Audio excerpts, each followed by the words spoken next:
Okay, what if I told you there was a specific practice, something teachers could do in their classrooms every single day that could literally double the speed of student learning?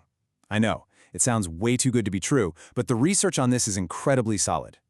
Today, we are prying open the lid on a concept that just might be the single most powerful key to improving education we have. And look, this isn't just a wild claim. This comes from a massive synthesis of over 4,000 research studies stretching back 40 years. We're not talking about some shiny new app or an expensive new curriculum. We're talking about a fundamental shift in how teachers and students interact, minute by minute, day by day.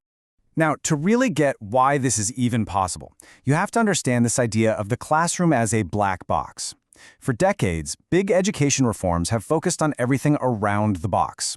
Changing the inputs, like new tests, more funding, different policies, and then just measuring the outputs. But they almost completely ignore what actually happens inside the box, that complex, messy, and absolutely crucial dance between teachers and students. That's where the real magic happens. So first, let's really dig into the problem with this whole black box way of thinking, and then we'll get to the proof that there is a much, much better way. Because here's the tough truth. It turns out all those big, expensive, top-down reforms, they've barely moved the needle on student achievement. And the reason is kind of simple when you think about it. They don't change what teachers and students are actually doing all day. The inputs change, sure, but the process inside that black box just chugs along, business as usual. So how big of an impact are we talking about if we actually focus inside the box? Well, in research, this is measured by something called an effect size. You can think of it like a power rating for an idea. Most educational reforms, they're thrilled if they get a rating of, say, 0.2. But a high-quality formative assessment, its effect size can be as high as 0.7. That is a game-changing difference. And what does a 0.7 effect size actually look like in the real world? Well, a gain this large would be enough to take a country that's kind of in the middle of the pack on international tests, like the US, and launch it into the top 5 globally. Seriously. Not with more money, not with new standards, but just by changing what happens inside the class. So what on earth is this game-changing practice? You've probably heard the term formative assessment before, but what it actually means is often really misunderstood. So let's get crystal clear on it. Here's the main thing you need to get. Formative assessment isn't a thing. It's not a quiz or a worksheet. It's a process. It's the constant real-time detective work of figuring out where students are in their learning so you can make immediate adjustments to your teaching. The teacher checks for understanding, and then, this is the crucial part, based on what they find, they change what they do next. This is totally different from what we usually think of as a test, right? The final exam, the end-of-unit project, those are summative assessments. Their job is to give a final grade, to measure what was learned. Think of formative assessment more like a GPS for learning. It's not judging the destination. Its job is to give you turn-by-turn directions to make sure you stay on track while the journey is still happening. Now, researcher Dylan Williams says that to really make this work, it all comes down to 5 key strategies. He calls them the non-negotiables. You have to clarify the learning goals, create great discussions and tasks, give feedback that actually helps, and get students to own their own learning and even help each other. We're going to start with that first one, which might just be the most important of all. Yeah, this whole process really kicks off with what might seem obvious, but is actually a fundamental first step. Clarifying the target, making sure every single person in the room knows exactly where they're going. I mean, it's such a simple question, but it gets to the absolute heart of the matter. If students aren't 100% clear on the learning destination, what success actually looks and feels like, they just become passengers, going along for the ride and completing tasks. They don't become the drivers who are actually building real, lasting understanding. And here's a really common trap teachers fall into, confusing the topic of the day with the actual learning goal. So, for example, a teacher might say, "Today, our goal is to learn about banana production." But that's just the context.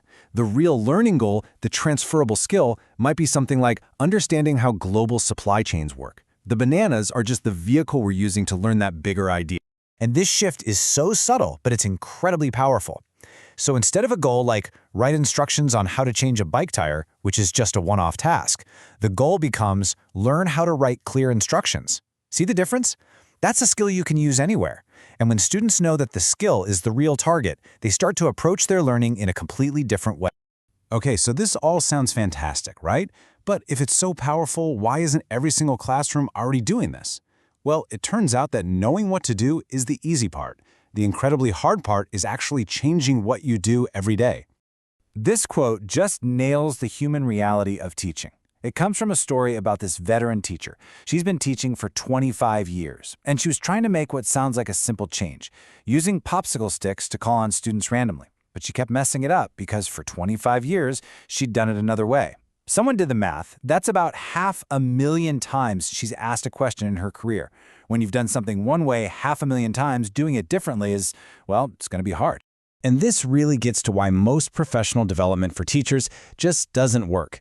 It gives them more information, the what to do, but it doesn't give them the kind of ongoing support they need to actually change the deeply ingrained habits of how they teach, minute after minute, day after day.